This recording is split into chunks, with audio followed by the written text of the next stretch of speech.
right, so I think we are live. Hey, so first, let me see. Yeah, I should be right there. Let me see. This is my first live from Beirut, so I have no idea how good it looks. Let me check this out. Thanks for your feedback. All right, seems like we're on. Got it. All right, so it's been a while since I came back onto a habit of being live and of doing my live podcast, which was supposed to be once a week. But as some of you may know, I've been moving, and right now I am broadcasting live from Beirut, Lebanon, and it's quite a change. So the studio is this big white room, which is an improvement from the French tapestry of last episode, and it's improving. I'm getting a lot of equipment going on. I'll be between Turkey and Lebanon for a while, and it's super fun. Okay, so I want to say hi to that guy, which is in the chat room with a bunch of weird wiggly alphabet, but hello or hello to you as well, Amirani Sibashvili. I think that's your name, Amirani. It's nice to have you back. I think you've been on the live cast a few times, but let me first give a status of the channel.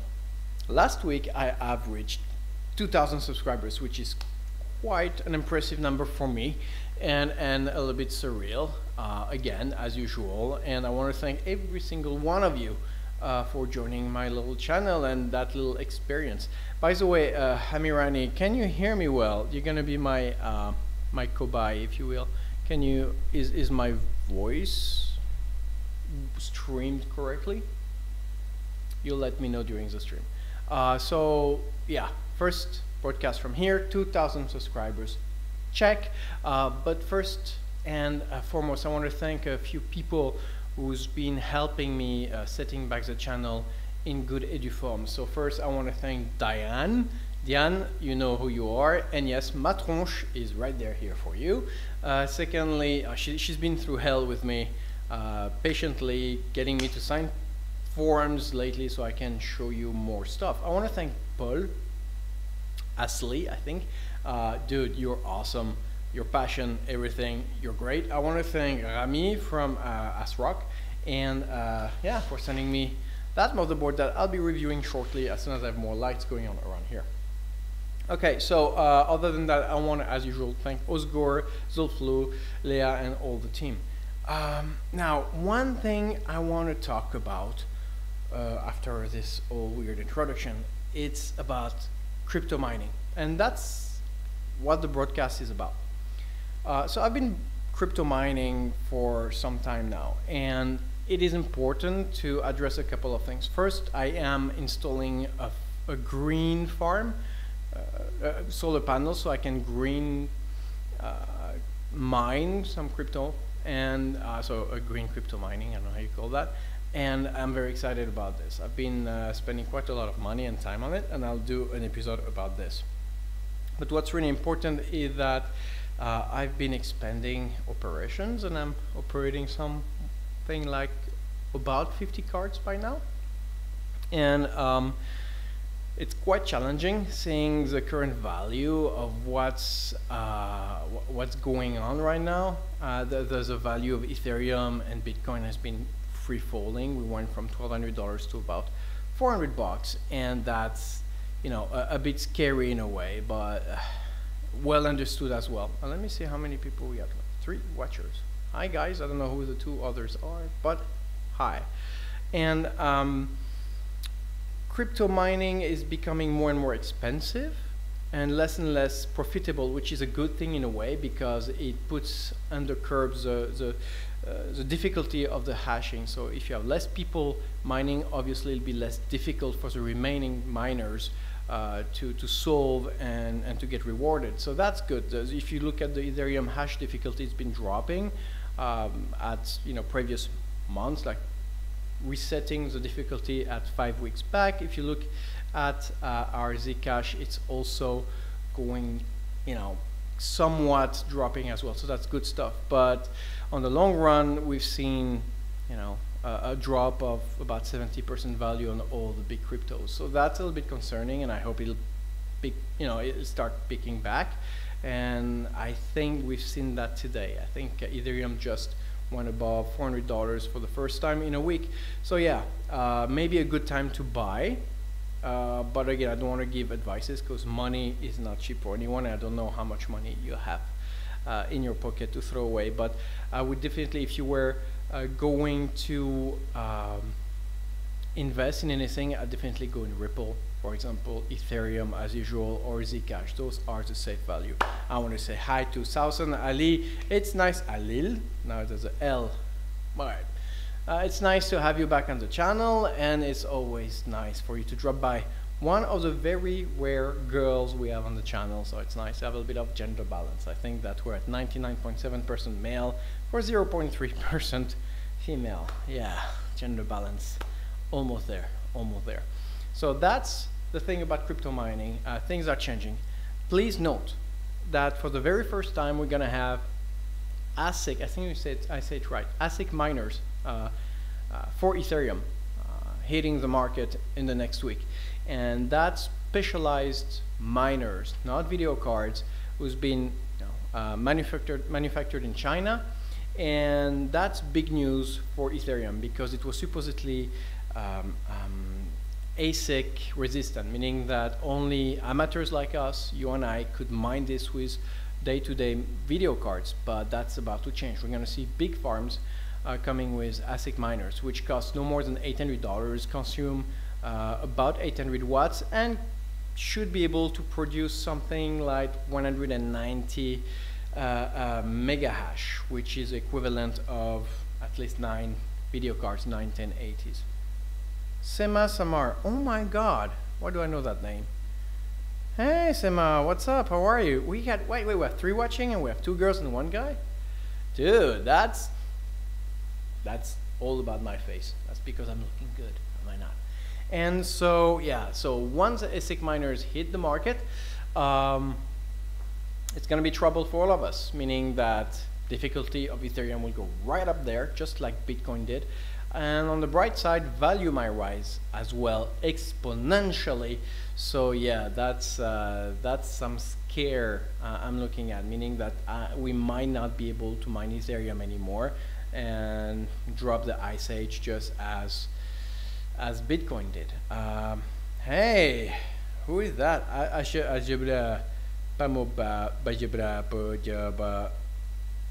Okay, so you guy with all the Cyrillic alphabet, I want to say hi. I want to say hi to you. Sema, thank you very much for the compliment. I'm wondering if it's not, if behind the Sema Samar face, it's my mother who's just saying, oh, you're so beautiful, my son. Could be. Anyhow, Mom, love you. Hope you're okay. So that's going to be a big change for all of us on Ethereum. It's going to be a big change to, and something we should be scrutinizing is next week or two. Crypto mining is about to change, and not only because of regulation or the lack thereof, but because the old technology is a little bit shaky right now, and a lot of the big cryptocurrencies are now hard forking, just as Monero did yesterday or the day before. So lots of changes. I'll try to update you, but yeah, stuff's gonna be changed. Gaël D, salut. Salut Gaël, I don't know if I know you, but it's nice to have you for the first time on the channel.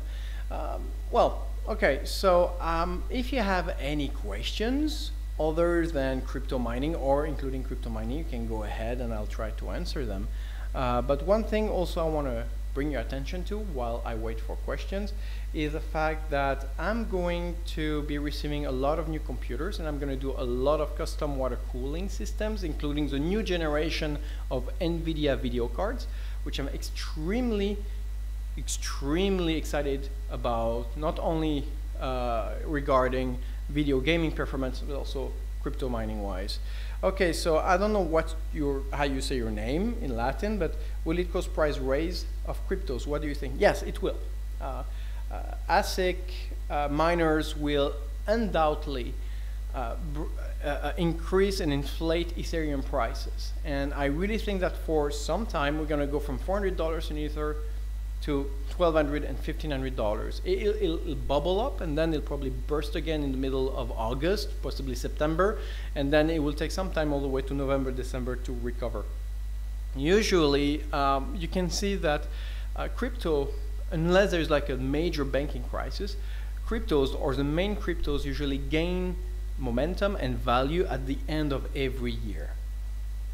And the problem with that, and mainly I think, personally, I think that's because we're getting in a, I might be completely stupid, but I think that the smaller miners are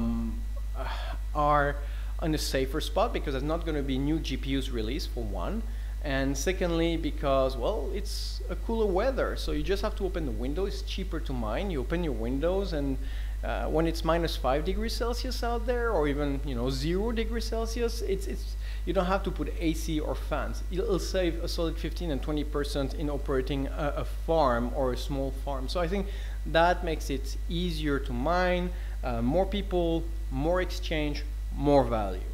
1 minute. So when we can expect this ASICs? Well, you can Google it, Google Ethereum ASICs, but I think that they're already available for pre-orders, and they should be able, and there's only one company in China who's releasing them, and their rules is very simple. One pre-order per person, and one miner per person or per address. So they're trying to control that, and they cannot sell in China. That's a big thing. China, is not a very mining friendly nation. So as long as they're only on export, they're fine, and they know it. So it probably hit the market next week or the week after.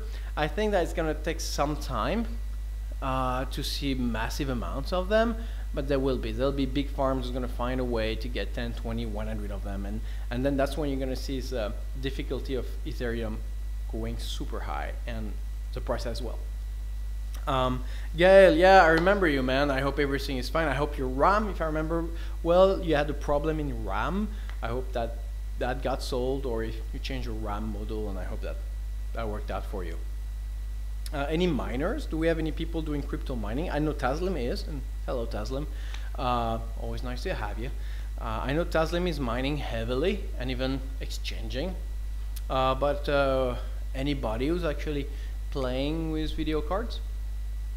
Well, you let me know. I forget that this is not totally live.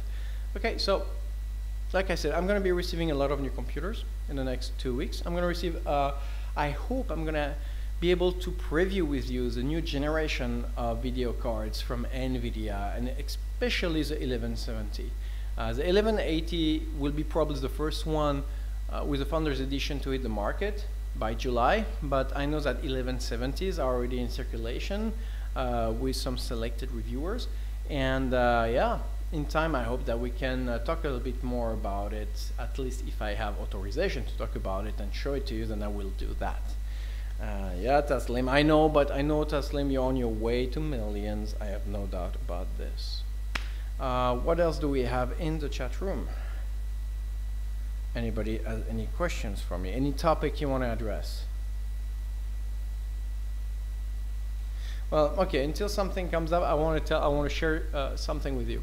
So, yeah, I was in Beirut many years ago, like 10, 12 years ago. I used to come here quite often, and I did not ever since.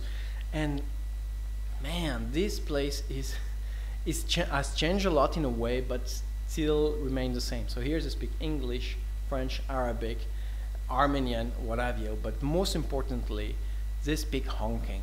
Oh my God! I don't know if you just heard that one, but so I'm normally on a very calm street of Beirut in Ashrafia. I'm supposedly like one of the calm spot of the city, and I just realized that people have their own language honking. It's not just a communication signal thing. It's a language with grammar. Like I heard last time, there was I can recognize what's going on in the street by listening to the honk. So for example, you get a car driving by and it just beep, beep, beep, and I know it's a taxi who's just signaling that, hey, I'm empty, do you want to come in? And then you can hear the long bong, which means, well, I'll let you guess, but when somebody wants to say hi, it's pop, like you can it is very interesting, and I would love to. I'm gonna try to document it actually and put it on a video just for the fun of it, because I really feel there's a whole segment of, you know, of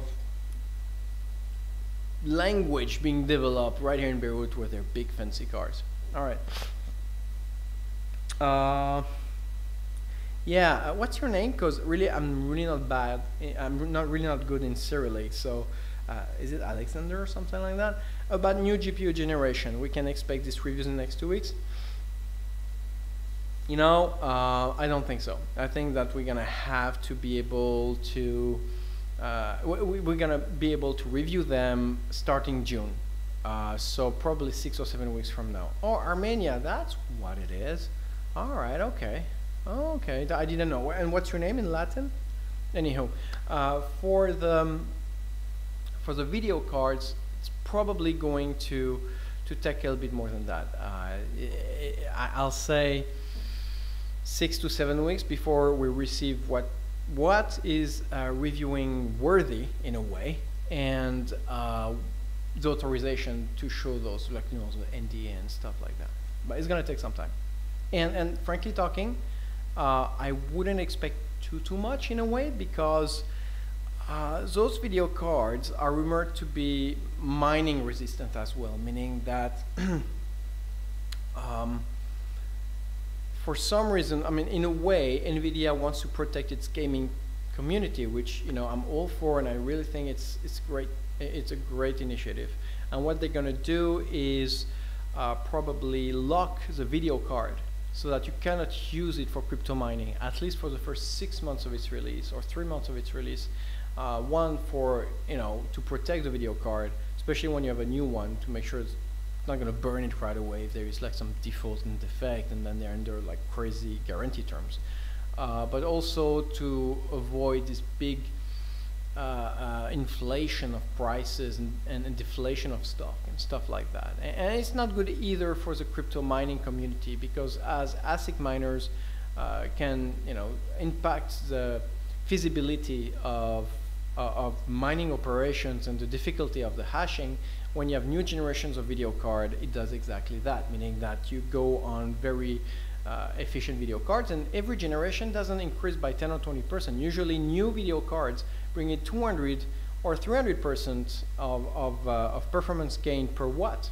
So it's something you gotta be really careful about, and I think that NVIDIA is both protecting their base gamers community as well as the crypto miners.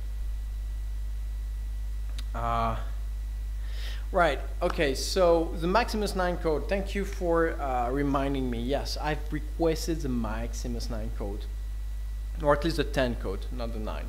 And the problem with that is Maximuses are mostly out of stock. That's because they've been released already 6-7 months ago, and they've been very, very good at selling them. And the problem is that we're very close to the Maximus 11 season coming up, so I don't see Asus producing new batches of Maximus 10 code anytime soon. So in some countries it's available and some others it's not, and I think that where I am right now in Lebanon or in Turkey, it's going to be very, very hard to get one. But yeah, I'm with you. I think the Maximus code, that it is 9 or 10, is a very good motherboard, especially because it has all the aspects and the BIOS and the components of a Maximus Apex, which is amazing for overclocking and for a fraction of the price. So now I can definitely see why people are going for the code, and I'll recommend it any day for, you know, beginning, smaller budget kind of enthusiast builds. All right, so did I answer everything? I hope I did. Okay, so there's one thing I want to talk to you about, and that's a small project of mine. I would like to make a giveaway, a special giveaway. I promised a giveaway back in February and I didn't make it. That was a 1080 or 1080 Ti, and there's a good reason for it. But I've been requesting Nintendo to give us a Switch to give away, very simply because a few of you guys have been requested specifically the Nintendo Switch. But the problem is that I'm still too small. I'm way too small for to be on Nintendo's radar, or to even ask for something like this, unless I got people going on the Twitter account and ask for it, you know, but through me, so hashtag or @Laurent's choice. So if you really want to see a switch on this channel instead of the 1080, which I'm gonna give probably as soon as my studio is running, which is, you know, way due, then go on Nintendo official Twitter account and say giveaway for Laurent's, giveaway at, you know, Laurent's choice, whatever, however you want to choose the wording. And maybe if I got like 5, 10, 15 people and then I start PM them, maybe I have a better response or more positive. All right, going back to our Armenian friend. My PC is Corsair 570X, case motherboard Maximus 9 code. Well, that's a pretty good build. What's wrong with it? Oh, you already have the Maximus 9 code. Man, you just want me to show off and review your build. That's all. All right, I got you. Prevoluca, but you said you knew where the Nintendo guy lived. Okay, so those Prevo is the guy who won the last giveaway. Got a very nice GTX 980 Strix, which is, I think I'm not giving too much, saying that you've been mining with it. But yeah, and so he's on my WhatsApp group, Laurent's Choice WhatsApp group, and that was he saw the message I sent to Nintendo, and I've been very direct with them. I said, man, you better send me one because I know where you live. It was a joke, it's not real, so Nintendo, don't sue me. Alex, what do you think about these expensive motherboards? For example, there are not that much difference between middle ones and expensive ones. I think they don't worth their price. It all depends what kind of enthusiast you are. I'll say this: if you're not into custom water cooling as much as I am, if you're not interested in crazy, you know, Aura stuff and some kind of OLED screen, of course, there's no need to go to buy anything else but prime motherboards, prime D370A, or even Strix. You can stop there, you know, below $200, $150 to $200 budget, and it'll do exactly what the Maximus 10 Extreme, which doesn't exist yet, the Maximus 9 Extreme can do. There's nothing on technically or component-wise that one board cannot do, that the cheap board cannot do instead of the expensive one. The only difference is, I think, custom water cooling options and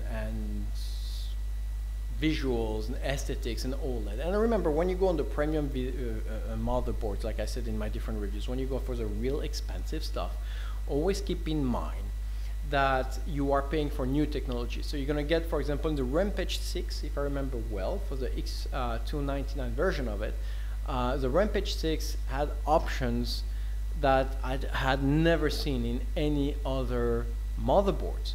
And you'll see them, you betcha, you'll see them in the Rampage 7 or in cheaper or more starting point motherboards.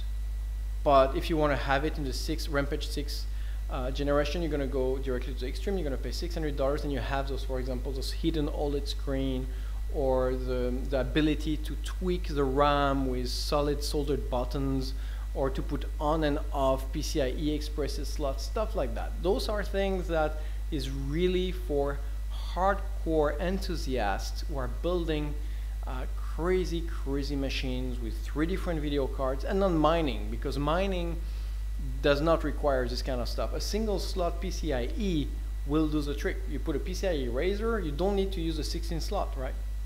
And you can put like 5 or 6 or 7 or 10 or 13 video cards per motherboard in some cases. But when you go to those expensive motherboards, it's really for the pleasure of the build, tweaking, getting the maximum amount of hertz from your processor, etc., etc. It's not about utility, it's about luxury and financing the latest generation out there. Tasnim Ahmed, the maximum range motherboard are fantastic, agreed. Prevo, no more range motherboard since Maximus 9, arguably. The last one was Maximus 8. Oh, the Ranger, yes. Right, you know, I never reviewed a Ranger, I never used one, I've heard about them, I heard they were pretty crazy, but I think that the Extreme takes care about craziness when it comes to Maximus. All right, any other topic, any other problem you have, now is the time. I wanted to address one more thing. Yes, so last time we had a live cast, I talked about the new YPP program from YouTube. And as you may know, sadly, there was a bad event, a dramatic, tragic event in the YouTube headquarters last week where we had, I don't even want to say her name, she doesn't deserve to be named, but we had that person, that annoyed, angered YouTuber kind of person. I don't want to call her a YouTuber because she doesn't deserve the name. And she went to the YouTube campus and started shooting at people, and thankfully nobody died other than herself. But we did have critical wounded, and my thoughts are with them, of course, obviously. I think that's an attack not only on YouTube, but all of our community. We're not always happy about certain policies that YouTube is doing, but we always have to remember one thing. This is not, you know, sure, some of us and some of the YouTubers are making a living out of this. But for most, you know, it's a form of communication, of creating communities, of entertainment, of sharing passions, and in no way, shape, or form a change of policy or a change of filtering systems should warrant or even remotely inspire somebody to do stupid stuff. For me, it's anyway, so I just wanted to address this. I think this is something who's very corrosive and toxic because it creates this kind of atmosphere and which, you know, binary puts the creators and YouTube on two different sides, and it becomes so violent. I really felt personally attacked with that, and I hope that YouTube is doing all right, and the people who've been you know, harmed by this are recovering, and, you know, prayers and thoughts to their families. We're here for you, and whatever our community can do, we are with you, and that's that. But okay, so all the thing I wanted to say is that last time I was live, we talked about the new YPP YouTube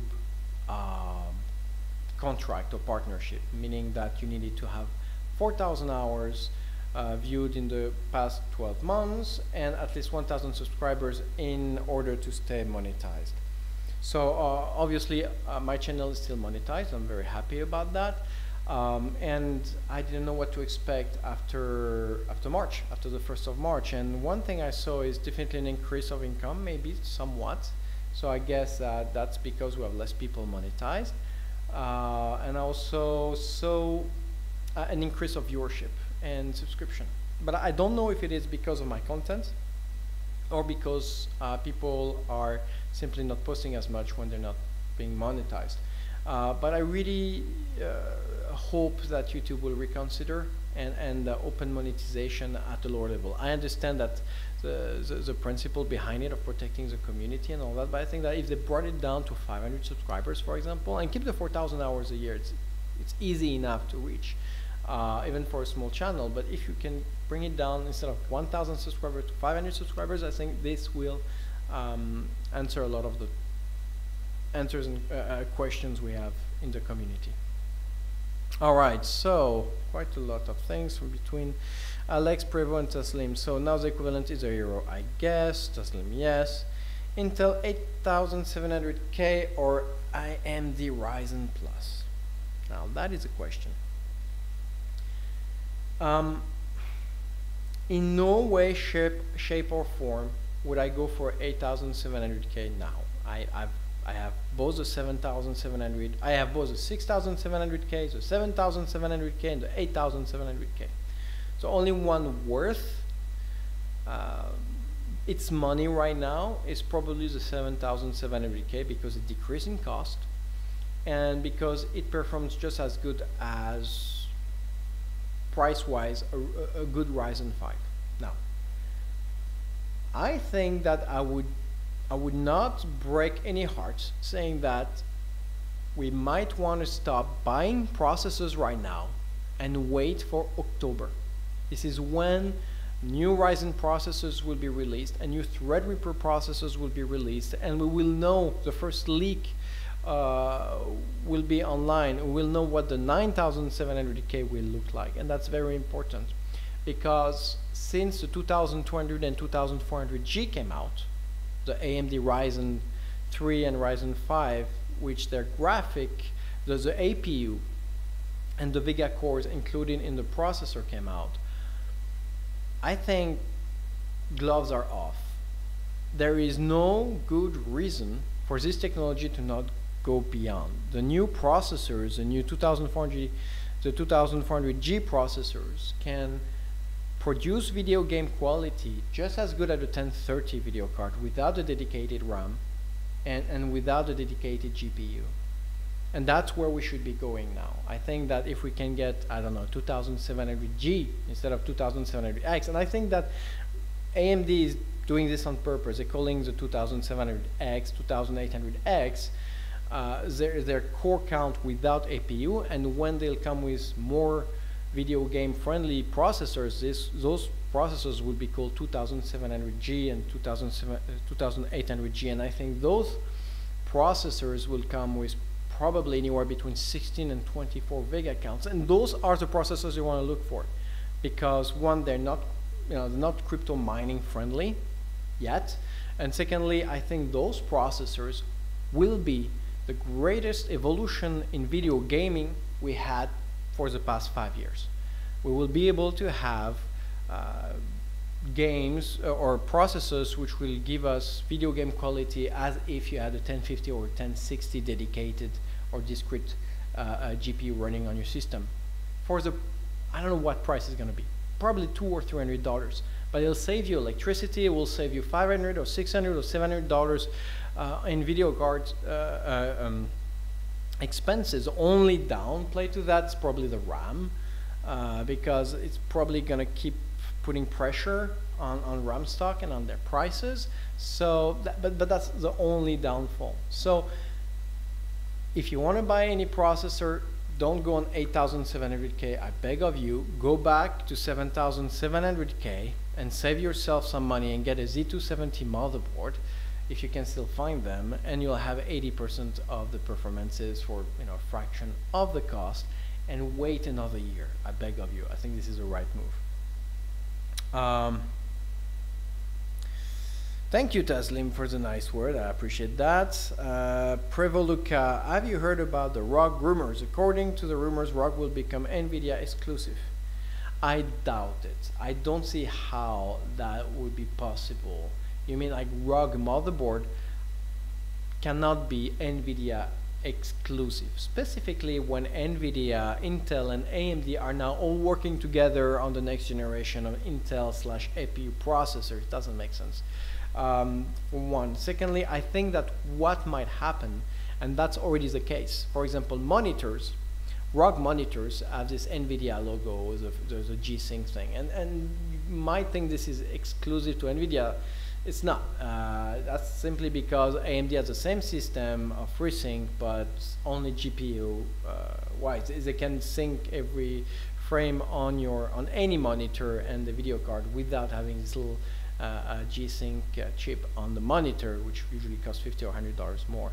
So it's already the case in a way. You have NVIDIA/ROG only products, but they are usually compatible with AMD as well, and you lose certain options. That's what it's going to be, and I think I wouldn't get too emotional about it. A new AMD GPU will be bumped to a new brand called Ares. Okay, Ares, here we go. I'll talk about Ares in a second. Alex, I am thinking to buy desktop speakers. Any suggestions? Up to $500? Sorry, Prevo, I'm coming back to you, but Alex, you're serious? Why you want to spend $500 on a desktop speaker? Fine, you know what? Get a GBL. Go out there, go the ROG GBL, you know, the big one. I have one of those. They're big blue or white or orange, that big, not the small stuff. They cost about $500. They come with like 8-9 hours of battery. I usually hook it up to my computer. It sounds amazing. Plus, you can bring it to the beach, put it in the sand, and hook it up to your phone. That's what you should get. If you have really $500 to throw away on a sound system, don't get something dedicated for your computer. I beg of you, get the JBL. It's awesome, okay? And not that I am sponsored or anything.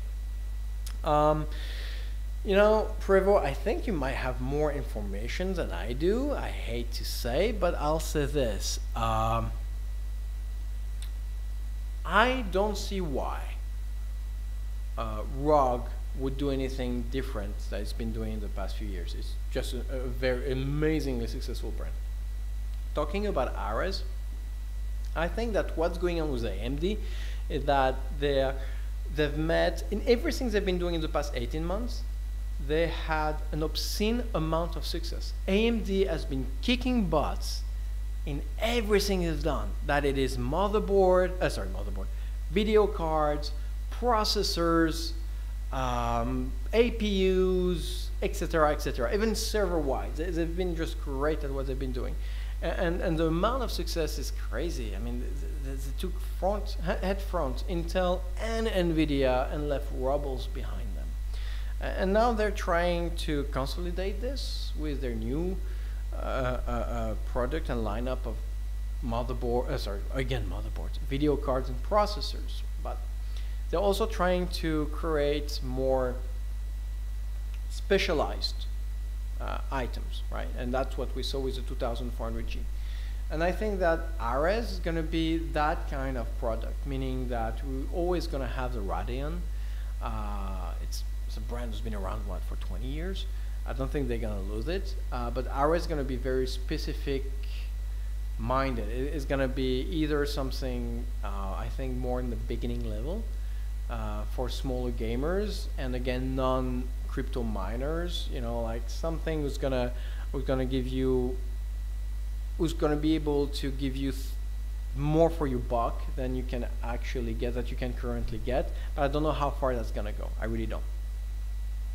Okay, so we are back at 7 watchers. We had a peak at 9. Anybody, I don't know, anybody who's new on the stream? I wonder. You know, I didn't know if anybody would show up, because it's been, what, more than 6 weeks, not even 2 months that I had a live stream, and I feel horrible about it. And I promise that I will be posting more reviews in the next week or two, and my new schedule is at about 4 videos a month, so a video every week, and I'm gonna try to post the very same transcript on my laurentschoice.com website, which is actually picking up. It's funny, I was looking at the analytics of my laurentschoice.com website, and not only are there more people going there, which really is nice, it's really rewarding in itself, but I actually got quite a few more dollars out of it. Not fortunes, like $20 here, $30 there, $5 here. But yeah, the Amazon affiliate program works well. So, you know, if you want to support me, always go there and buy stuff through my links, if you can, if you want, because it really helps out to pay the bills. I have no idea what Priv was looking or is talking about, but it's always nice to hear you rambling. Okay, so I think I've covered it all. We're almost at 38 minutes. Again, very excited that we have about 2,000 subscribers. That's something that was crazy for me. I hope to reach, you know, 1 million one day, but you know, if I get 3,000, and I'll be very happy too, because I absolutely am amazed. I'm blown away by the fact that 2,000 singular individuals would waste their time watching me, of all people. All right, so I'm gonna call it quits. Is that okay with you guys? Did we cover everything we have to cover this week? I'll try to do another broadcast next week. I hope to have better backgrounds behind me. I'm not going to give away too much of what's going on, but I spend a lot of time and some money getting a really cool looking geeky background. It's all in the Star Wars kind of theme, and some of you already know what I'm doing, but for the ones who don't, yeah, next stream I think is going to be awesome. It's going to be really cool. All right, so anybody also, before I go, anybody who's is in Beirut or in Lebanon, let me know. Maybe we can meet up. I would love to meet a few geeks. I'm a little bit surprised that not so many people are around here. I mean, not so many geeks are around here. I thought there would be many more, but hey, you know, I'm sure there's going to be a core somewhere. So if you see me, PM me, you know, chat me, what have you. And yeah, I'd love to meet up and talk about stuff. All right, Alex, thank you for the kind word. Good luck. Probably it is quite difficult to reach 1 million subs now. Peanut, I just have to give you that smile. Here, it's 1 million subscribers worth of a smile. All right, I'm gonna have some water. Give you the last 10 seconds if anybody has another topic. And if not, I'm gonna go down the ABC Mall and hang out and have some coffee and see some friends. Alright guys, I love you all.